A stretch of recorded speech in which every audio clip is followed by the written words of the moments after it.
皆様こんばんは、おじいです。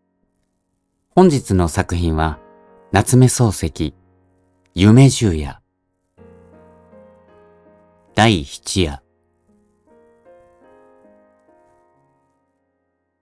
何でも大きな船に乗っている。この船が毎日毎夜少しの絶え間なく黒い煙を吐いて波を切って進んでゆく。凄まじい音である。けれども、どこへ行くんだかわからない。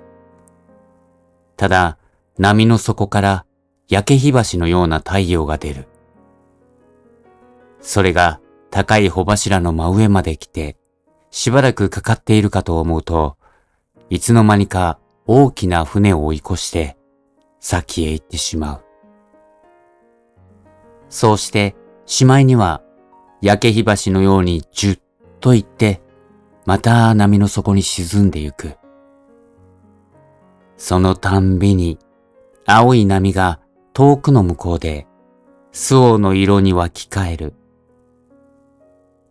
すると、船は、凄まじい音を立てて、その後を追っかけてゆく。けれども、決して追いつかない。ある時自分は、船の男を捕まえて聞いてみた。この船は西へ行くんですか？船の男は怪訝な顔をしてしばらく自分を見ていたが、やがて、なぜ？と問い返した。落ちてゆく日を追いかけるようだから。船の男はカラカラと笑った。そうして向こうの方へ行ってしまった。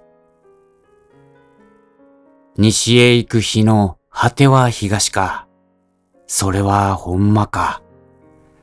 東出る日のお里は西か。それもほんまか。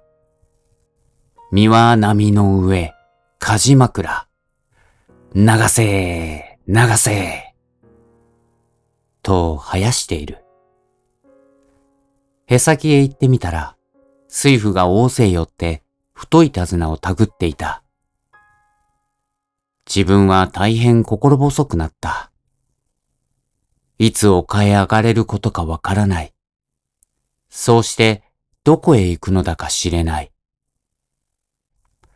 ただ黒い煙を吐いて波を切ってゆくことだけは確かである。その波はすこぶる広いものであった。際限もなく青く見える。時には紫にもなった。ただ、船の動く周りだけはいつでも真っ白に泡を吹いていた。自分は大変心細かった。こんな船にいるより、いっそ身を投げて死んでしまおうかと思った。乗り合いはたくさんいた。大抵は偉人のようであった。しかし、いろいろな顔をしていた。空が曇って船が揺れたとき、一人の女が手すりに寄りかかってしきりに泣いていた。目を拭くハンケチの色が白く見えた。しかし、体にはサラサのような洋服を着ていた。この女を見たときに、悲しいのは自分ばかりではないのだと気がついた。ある晩、看板の上に出て、一人で星を眺めていたら、一人の偉人が来て、天文学を知っているか、と尋ねた。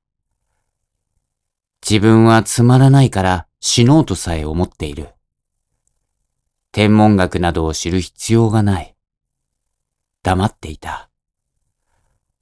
すると、その偉人が、金牛宮の頂ある七星の話をして聞かせた。そうして、星も海も、みんな神の作ったものだと言った。最後に、自分に神を信仰するかと尋ねた。自分は空を見て黙っていた。ある時、サロンに入ったら派手な衣装を着た若い女が向こう向きになってピアノを弾いていた。そのそばに背の高い立派な男が立って唱歌を歌っている。その口が大変大きく見えた。けれども、二人は二人以外のことにはまるで頓着していない様子であった。船に乗っていることさえ忘れているようであった。自分はますますつまらなくなった。とうとう死ぬことに決心した。それである晩、あたりに人のいない自分、思い切って海の中へ飛び込んだ。ところが、自分の足が看板を離れて、船と縁が切れたその刹那に、急に命が惜しくなった。心の底からよせばよかった、と思った。けれども、もう遅い。自分は嫌でも王でも、海の中へ入らなければならない。ただ、大変高くできていた船と見えて、体は船を離れたけれども、足は容易に水につかない。